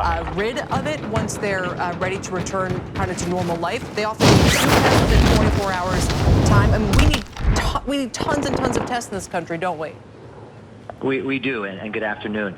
Yeah, if you were to think about how the testing is evolving, what you saw originally was the CDC put out tests for the state laboratories to start doing that testing, and they're really built for small and mid-volume testing. What you saw then last week, the president announced a partnership with some of the big reference labs, the Quest, the LabCorps, right? So they're now doing high-throughput testing, which they're going to be ramping up to in the millions. Very, very quickly. They're probably near that volume right now, actually, the capacity to do that volume. And then we submitted and those typically take 1 to 2 days to get those results back, right? Because you're sending them to a central location. What we announced and submitted last night is a assay on one of our molecular platforms that we have hundreds of them placed across the country, mostly in hospitals. And what our test is going to do is really allow that testing to take place in the hospital. Bend here if you need equipment. With turnaround time more in 2 to 3 hours, so that the clinicians can get the results much faster and act much faster on patients, either isolate or make sure they get the right care. One more question for me that I'm going to bring in, Meg, but we heard from officials earlier that they really want to make sure that these tests are solid. That, the analogy that was used was we don't want any false positives for HIV back when that was obviously the main concern. We don't want any false positives for coronavirus today. Related to that is this big call to make these tests available at home so people don't have to go anywhere per se. Are you confident in the quality of the tests, and what about bringing them so that people can take them at home. Bender here if you need equipment. What you see now is probably more of the collection happening in either drive-through locations. You saw that being very successful in South Korea. You're seeing that now start in the U.S. in varying locations across the country. Certainly, we know people will be doing the swab collection at home, not the test collection yet. We are earlier in our development pipeline. We're working on a point-of-care test. We've got about 25,000 point-of-care instruments across the country in doctors' offices, retail clinics. Typically, they're used today and used a lot of right now for flu testing, strep testing. Obviously, they use it to differentiate flu versus coronavirus. And we're working on a coronavirus assay for that. Obviously, that's a 10-minute test and could be deployed across 25,000 instruments that are about the size of a cell phone that could be very, very mobile. But that test is going to take a little bit longer. We don't have a timing on that yet, but that's something we're on very, very fast. Meg? Well, Mr. Pollan, it's Meg Terrell. Just wondering, you've submitted the emergency use authorization application to the FDA. Does anyone What's your need this? expectation in terms of when you'll get the go-ahead to start providing these tests? We're going to be ready to ship as soon as we get approval. We've got them in inventory and ready to go. I think what's really positive right now is that the typical time to develop these types of tests is years, 2 or 3 years. And the expedited FDA process is really moving this down to weeks. So we'll be working with the FDA. I look forward to hopefully being able to start shipping that in the near future.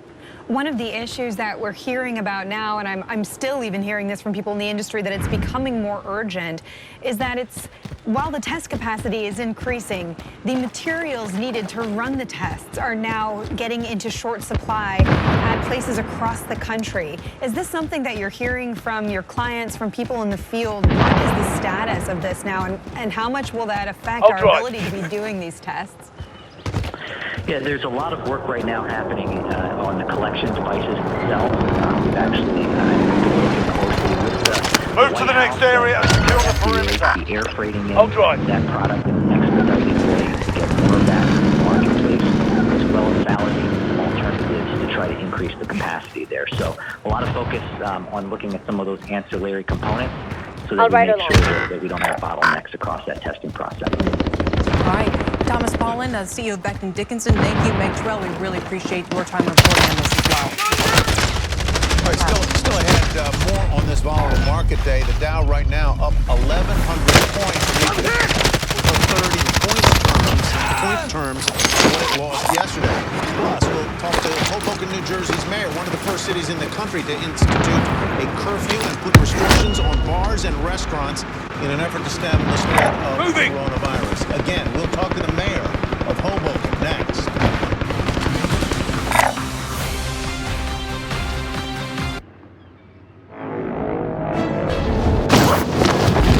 To tackle global issues with wisdom. To create a world of green energy for all of us. As a Chinese energy equipment manufacturer, we have electric projects in over 20 countries and regions around the globe. Working to make the world a better place. Shanghai Electric. Create our future together.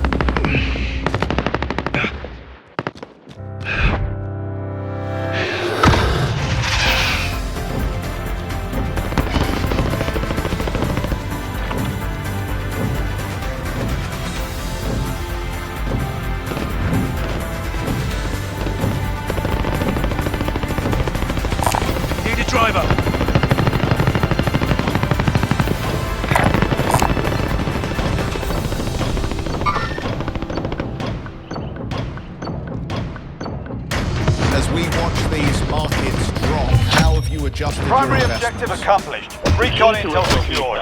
Is to recognize where this virus emanates from and where it's going to. Once we saw that the infection rates, especially in Korea, were beginning to peak, what we've then done is to move towards those markets and increase exposure to Chinese equities, to Korean equities, because they've seen the worst. CNBC brings you conversations with the world's greatest minds from the world of politics. We are one single sense for such stupid work. To the boardroom. Failure is not the opposite of success, it's a stepping stone to success. And royalty to Hollywood royalty. I want to give a cultural face to older women. The biggest topics and the biggest names, all on the CNBC Conversation. Enemy UAV overhead. The decision to move so quickly was a wise one. No, you didn't move quickly. For one thing, you never move quickly. You lumber around the White House lawn in circles like an only child on an Easter egg hunt by himself. In the age of digital disruption, get fresh business perspectives on the fast-changing world of tech, innovation, and startups in one place. CNBC.com/technology.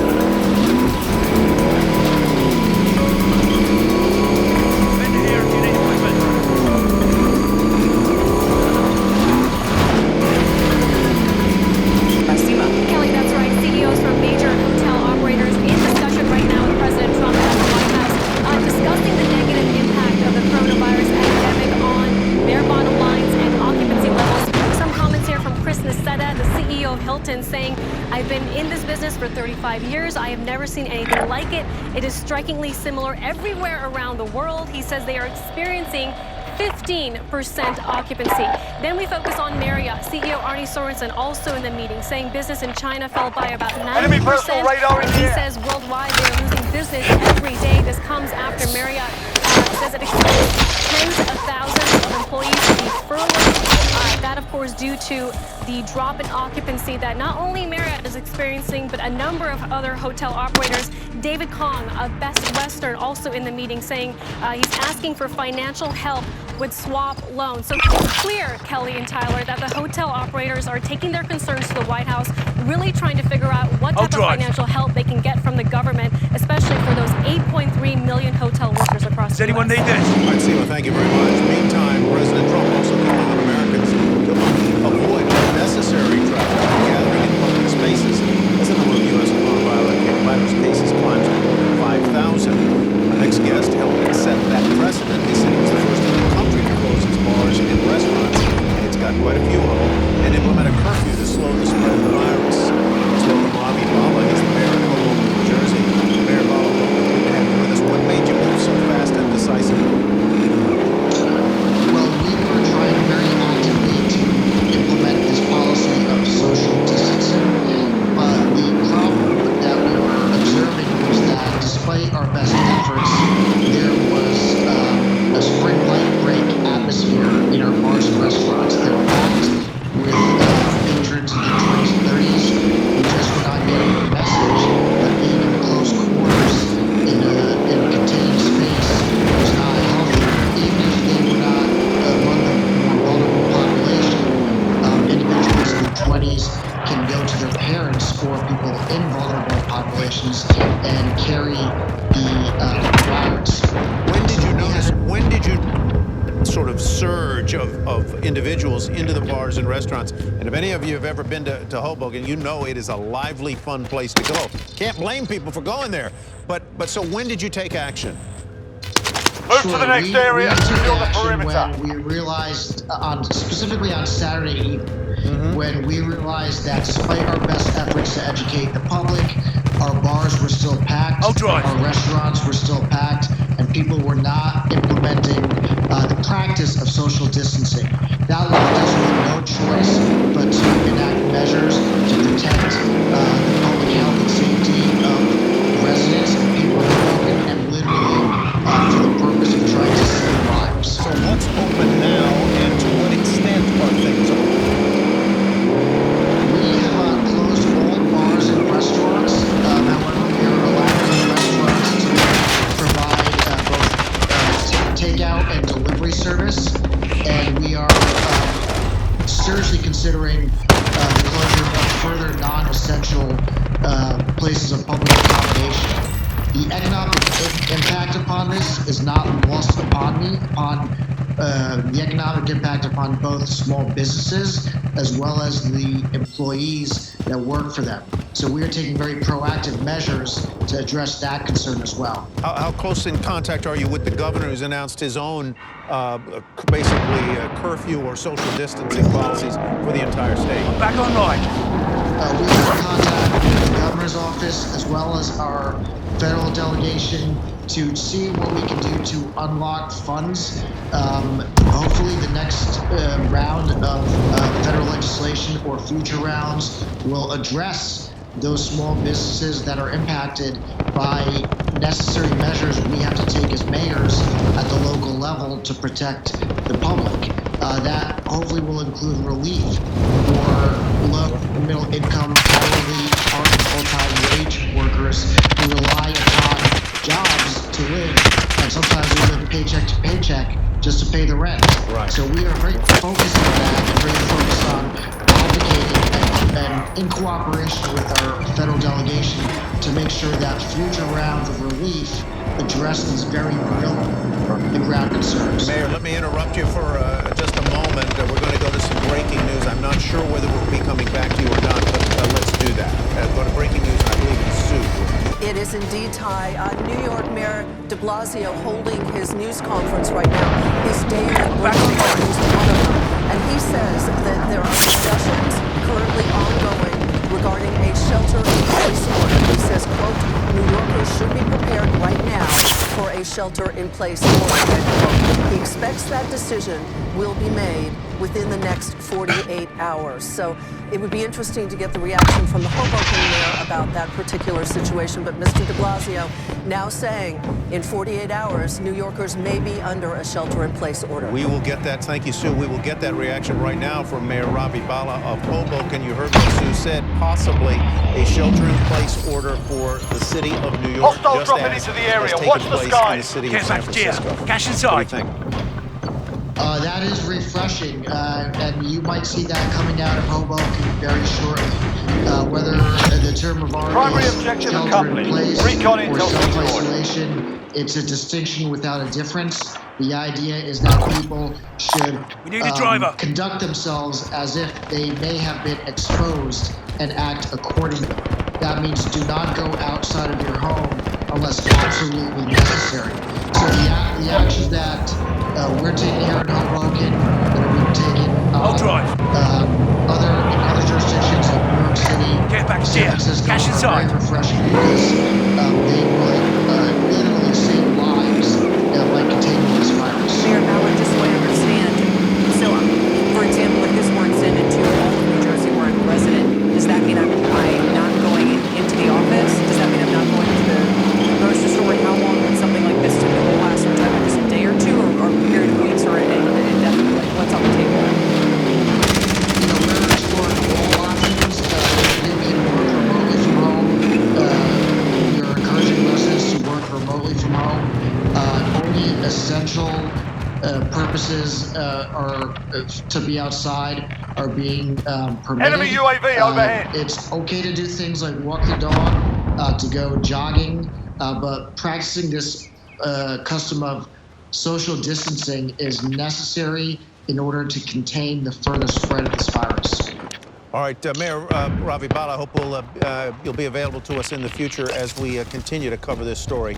Thank you very much, Mayor. We've got breaking news now as we have more details on the stimulus package that is being negotiated, hammered out on Capitol Hill between the administration and the Congress. Kayla. Tyler, the numbers are still fluid, but I spoke to a senior administration official who said it's more accurate to use ranges here, that between $500 and $550 billion is what will constitute the direct payments or some form of payroll tax cuts, which the president still likes, and you could see some sort of hybrid there. The $200 to $300 billion is what is earmarked for small business assistance, and $500 to $100 billion for airline and industry relief. Of course, these numbers are still in the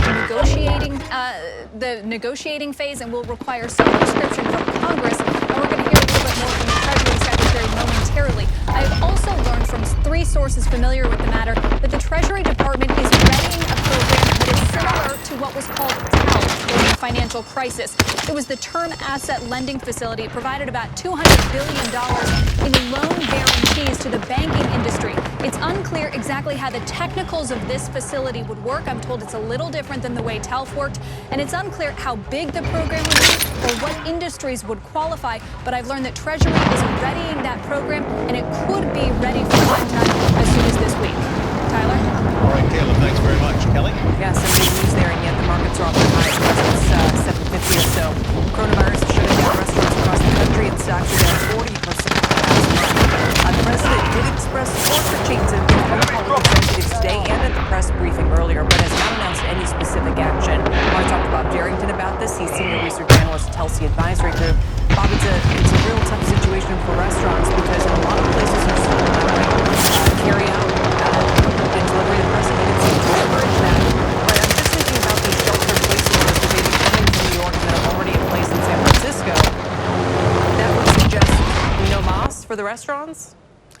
You know, what we've been saying is expect less. And the reality is it's not getting better, it's getting worse. And it's the uncertainty around the situation that government officials are dealing with, that companies are trying to figure out, consumers are trying to understand, and ultimately it's meaning that ultimately sales and earnings are going lower, and we're probably looking at, you know, a 60-day period where we've got restaurants which are not generating much in the way of the top line, and the bottom line is we also heard from a restaurant owner. 1 second, Bob. We have some more breaking news. I'm going to have to break in here, Bob and Kelly. We're going to go to Capitol Hill and Treasury Secretary Mnuchin. We look forward to working with the Senate. We're very pleased to hear the leaders say that they're staying here. Their priority is working on what we call Bill number 3. And we had very productive discussions. Hilo is in position for your deposit. Emphasize, this is a situation where we have requested that many people stay home so we don't spread this disease. This is not like a normal economic situation. The government has requested that parts of this economy shut down, and the president is determined. You can think of this as business interruption money. The president is determined we will put money back into this economy to protect hardworking Americans and small businesses. Cargo secure. Bird is exiting the AO. Cargo deposited and secure at base. Unchanged, number one. Number two, shouldn't Congress also be concerned about rising enemy UAV on the $1 trillion package here?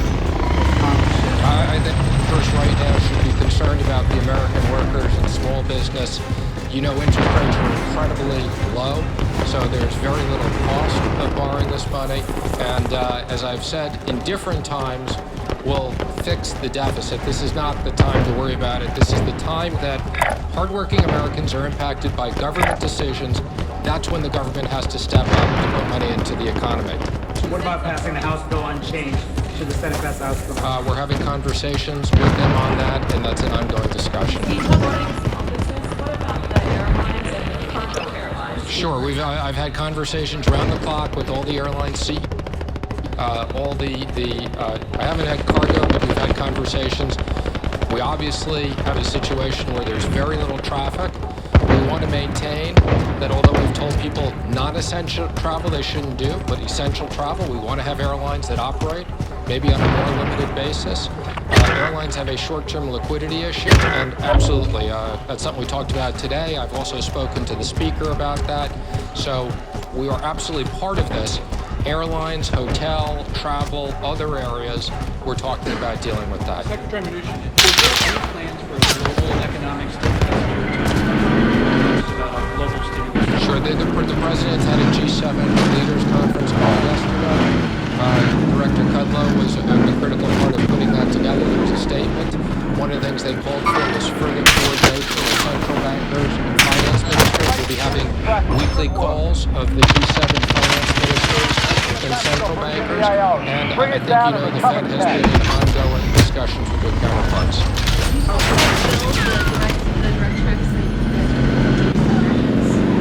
Again, I don't want to go into the specifics where we're going to work with Congress on this, but the President wants to put money in the economy now. This is where if there are people in small businesses that can't make payroll because their business has ceased to exist. We've told people in restaurants, don't go into restaurants.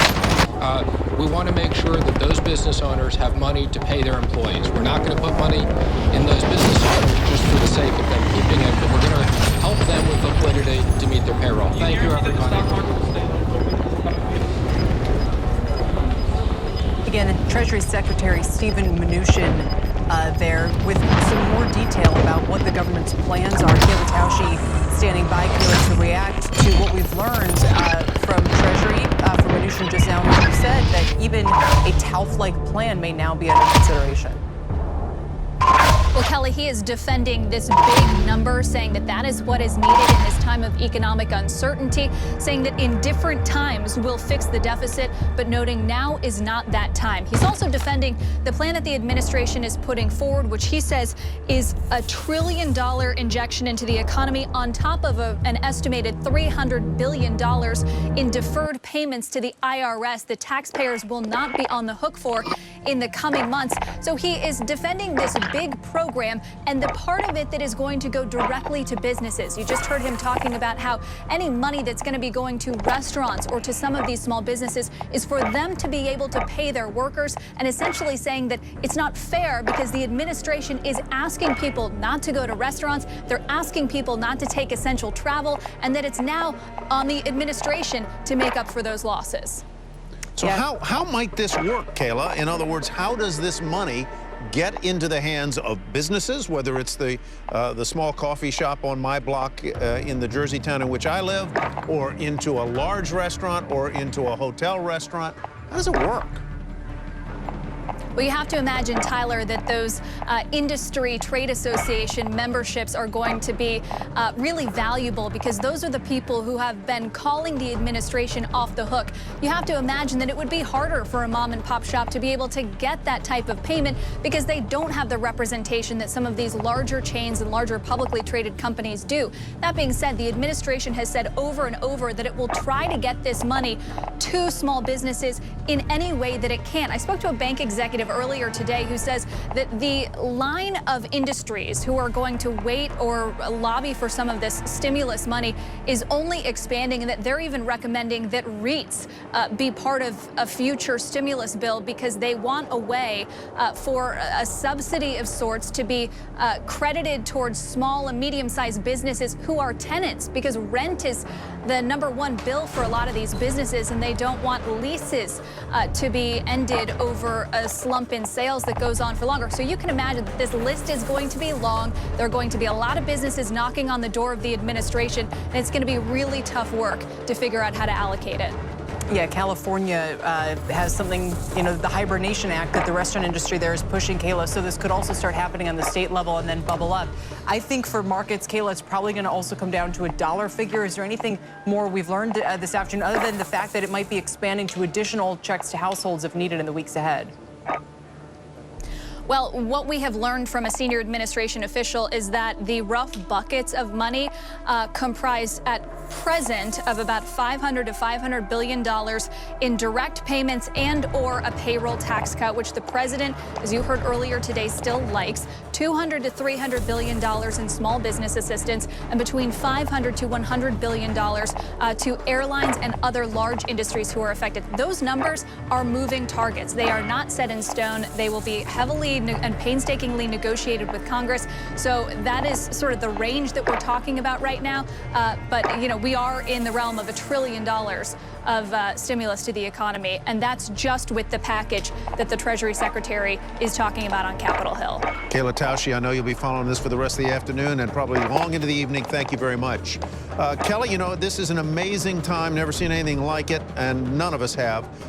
Very interesting approach here. There might be a payroll tax holiday, which helps people who have payroll tax withdrawn from their paychecks, but there are a lot of people who don't have that. So there might well be payments directly to individuals and a tax holiday if you owe tax. Yeah, Tyler, I'm also watching whether New York does go ahead with the shelter in place. I think that took the market down a leg, bond yields even too. I mean, that's a major economy. Like you said, the Bay Area already doing it. Yeah, it absolutely is. And where would the exceptions be? I mean, the mayor of Hoboken saying you can go out and walk a dog, you can probably take a jog, but beyond that, you're pretty much sheltering in place. Yeah, we'll see if that comes. For now, thanks everybody for tuning in. Our continuing breaking news coverage continues as we head into the final hour of trading. Stay with us. It does indeed. Thank you, Tyler. Thank you, Kelly. Welcome to the closing bell. I'm Wilfred Frost of the New York Stock Exchange. Sarah Eisen will join you right after the bell as we do our part to social distance here at CNBC while staying focused on bringing you the most important market-moving news of the day. Stocks are bouncing today after yesterday's massive sell-off.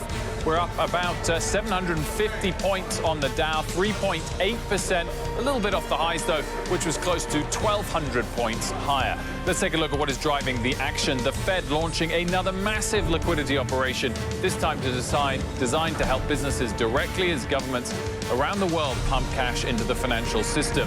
The president promised a large stimulus package to buttress the economy, including direct payments to every American. And Boeing and U.S. Airlines asked for a financial aid package of billions of dollars as the industry faces a situation the Treasury Secretary called worse than 9/11. Let's focus in on the key stories we're watching today. Mike Santoli is here with the market dashboard. Steve Leisman has the latest from the Fed. Kayla Tausche is tracking the coronavirus response from Washington. Much more from her, as you just heard. Mike, let's start with you on the key market levels. Yeah, and we actually bounced off of just about a key market level, Wilf. As we've been pointing out last 2 years, this is the S&P 500. We closed yesterday about 1% above that December 2018 closing low, about 2351. Also, I've been pointing out, we spent very little time back then under the 2,500 level. Now, what this is, I would just call it a very modest bounce, given the destruction that we saw in recent days. I think you can make the case that between Thursday to Monday, you had a multi-stage capitulation process in the short term. We should be bouncing on a Tuesday after a washout Monday. So right now, looks okay, but it's not so decisive. Here, I wanted to point out, we're down 30% from the highs. This is the 2000 to 2002, if you want to call it 2003 bear market. When did we get to a 30% loss then? Right here. So that was right after 9/11, and as you can see, rally attempts, a retest, a further low, and then a decline. But what was interesting is from that point on, you were kind of even in a little over a year if you bought the down 30% number. Now look at 2008, actually not more than a little more than a year. In 2008, you were even and not too long. So here was roughly the down 30% area right there. Obviously, further declines down into March. So my point is, even if you're going to go down 50% high to low, which is a pretty